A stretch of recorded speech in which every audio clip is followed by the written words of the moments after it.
That's a great thing to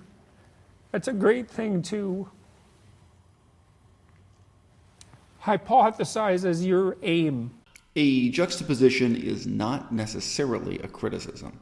I'm here going to present my own conclusions on the meaning of life, which I prefer to present as how to lead a meaningful life, with a juxtaposition to what Jordan Peterson has recently had to say on the topic. I open with an anecdote that'll probably be more appealing to fans of Jordan Peterson than it would be to any fans I might have. I went to a lecture at a university many years ago, and the speaker, who was a lifelong political dissident, atheist, and critic of the CIA, told a story from his youth when he was a true believer in the Catholic faith. As he said at the time, when he was a child, he wasn't just religious, he was also a snob. He didn't have a very high opinion of the local priest and local religious teachers he had access to. So he waited for his chance to go up to a senior Jesuit. Goes up to this more august religious scholar as a small child, and he asks him a question that he'd been preparing for some time. He asks him, quote, "How do I find God?" Close quote. And at this, the Jesuit is delighted and laughs, probably because it's a small, cute child asking this question, which is not what he's expecting that day. And he says something like, "Oh, my son, the fact that you are searching means that he has already found you." I think that the red flag here is, with every other sort of question, we're interested in definite answers.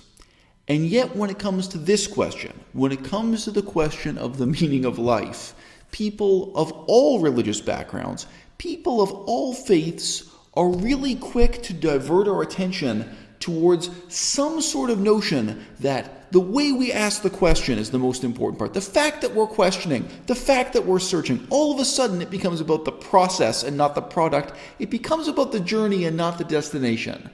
That's a real red flag that your religious leader may well just be a bullshit artist.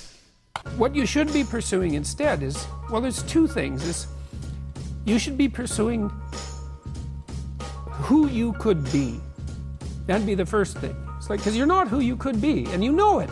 You have guilt and shame and regret, and you berate yourself for your lack of discipline and your procrastination and all your bad habits. You know perfectly well that you're not who you could be. And associated with that, you should be attempting to formulate some conception of the highest good that you can conceive of, that you can articulate. Part of that's definitely going to be to develop your character as much as possible, to dispense with those parts of you that are unworthy. You know, one of the things I've told my audience is, the young guys take to this a lot. I said, you should be the strongest person at your father's funeral, right? Well, that's something to aim for. It's a transition, a generational transition, and it means that, well, all the people around you are suffering because of their loss.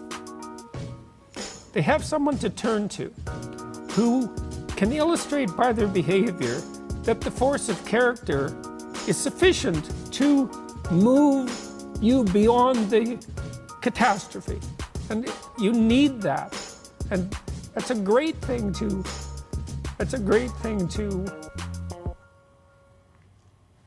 hypothesize as your aim. And happiness just evaporates as irrelevant in light of that sort of conceptualization. The human spirit fundamentally triumphs over death. And so that's optimism, you know, in the midst of the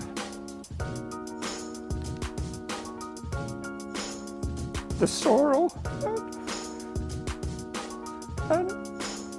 and the malevolence. We have the capacity, sorry. Don't be sorry. We have the capacity to transcend that. And there isn't anything more optimistic than that. And there's nothing in it that isn't good. Some things are true on a small scale when dealing with pragmatic particulars, but then they can't be scaled up and generalized very well.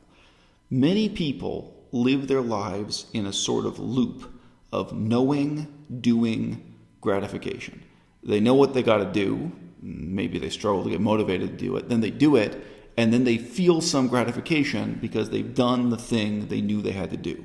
So this is a really simple loop, and it covers things like going to do the groceries and many mundane, particular pragmatic tasks in life. Knowing, doing, gratification.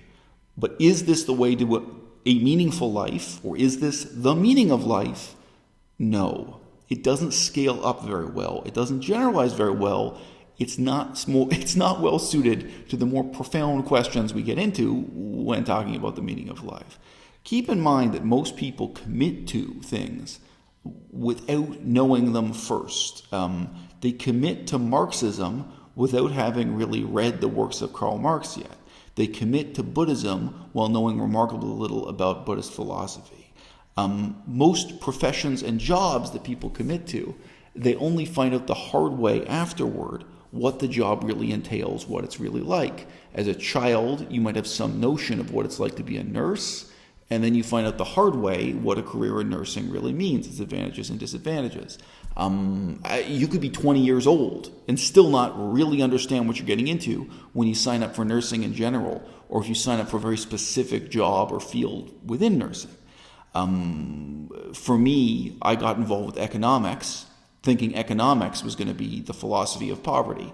I get to the Department of Economics at the university. It's an unbelievably depressing department where everybody's just trying to get rich and go into real estate and work as a hedge fund manager, this kind of thing. That's not what I signed up for. When I was studying economics, I found it inspiring and interesting and rewarding. I had a sort of humanitarian set of goals and interests, and I ended up in the wrong department. So instead of a cycle of knowing, doing, and gratification, the way we live with the more profound decisions and the more profound unexpected events that unfold in our lives is a cycle of doing, doubting, and then doing again. It's a cycle of learning where we most often have to start off with action, with initiating action, even with undertaking a certain set of convictions that leads to action, this kind of thing. But then we have to continue to doubt those convictions or doubt those commitments, doubt those choices we're making as we go, so that it's a learning process.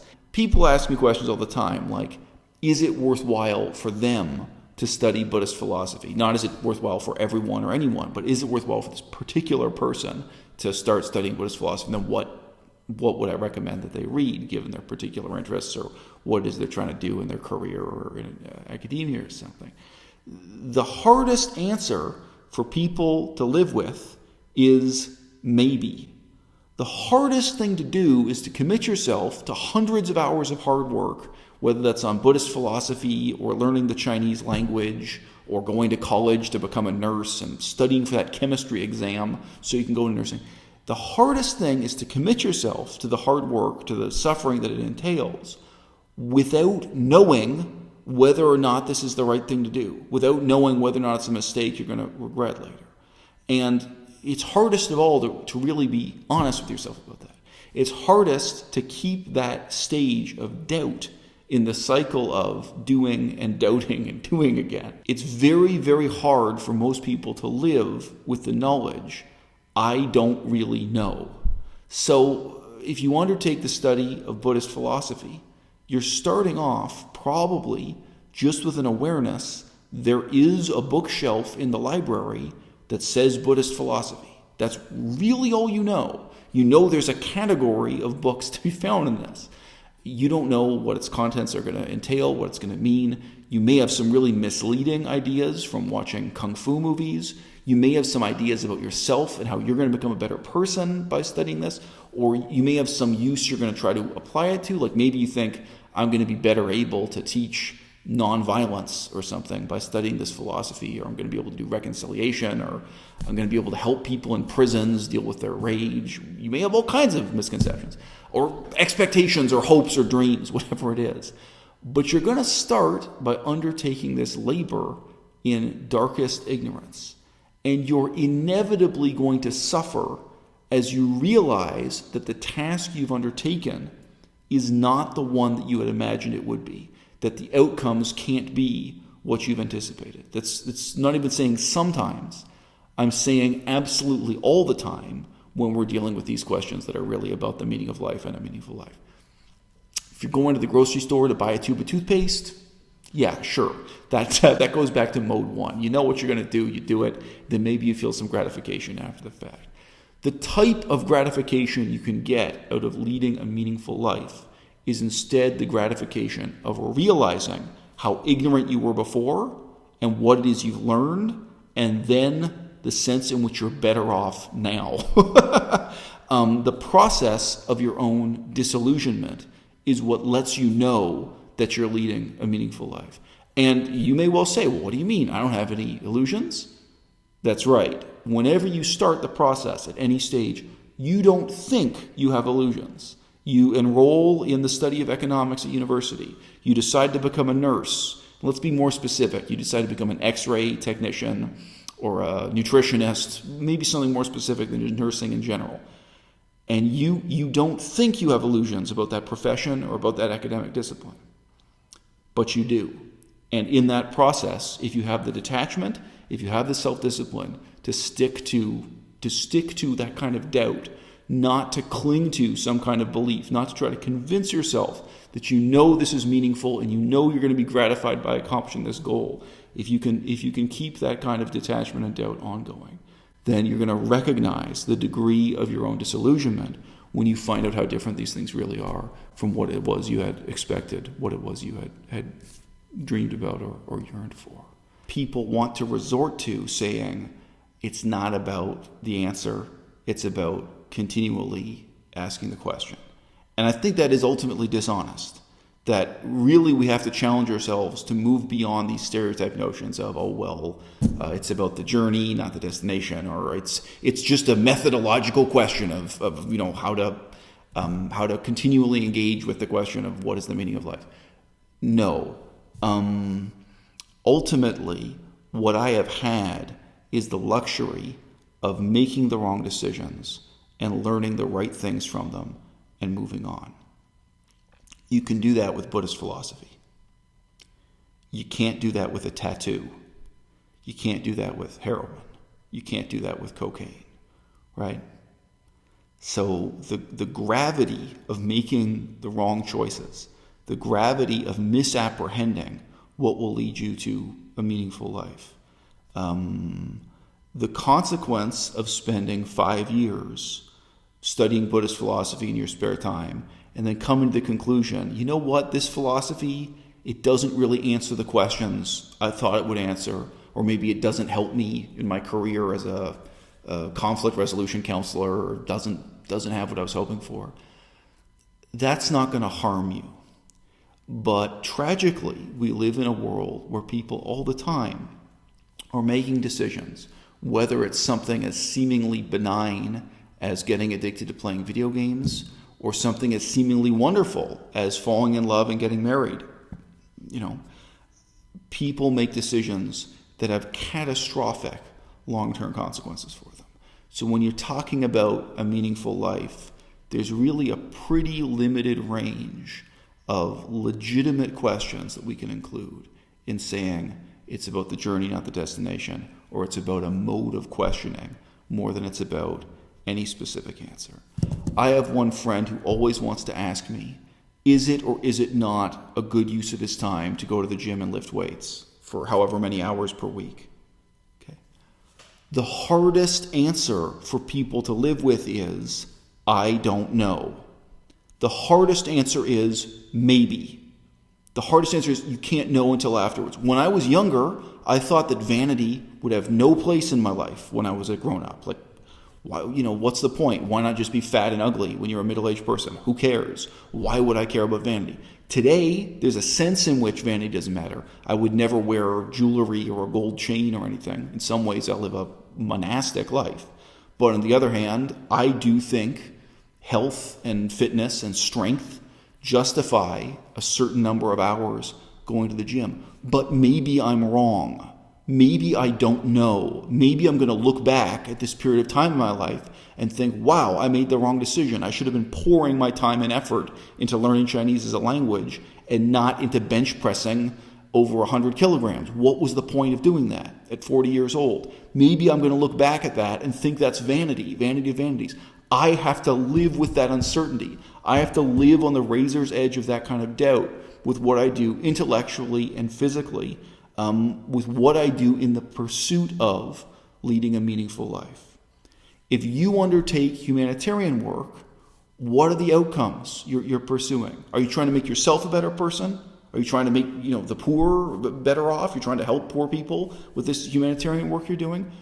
The hardest thing is to undertake humanitarian work, not with the faithful delusion that you're certain you're doing the right thing, but to undertake it at every step with a canny measure of detachment and self-doubt, with an awareness that the outcomes are beyond your control, that it's very likely you're going to have terrible regrets, and that when it's all over, you're going to look back and be able to measure the extent to which this was a meaningful part of your life, precisely because you were disillusioned by it, precisely because you didn't accomplish the things you set out to accomplish.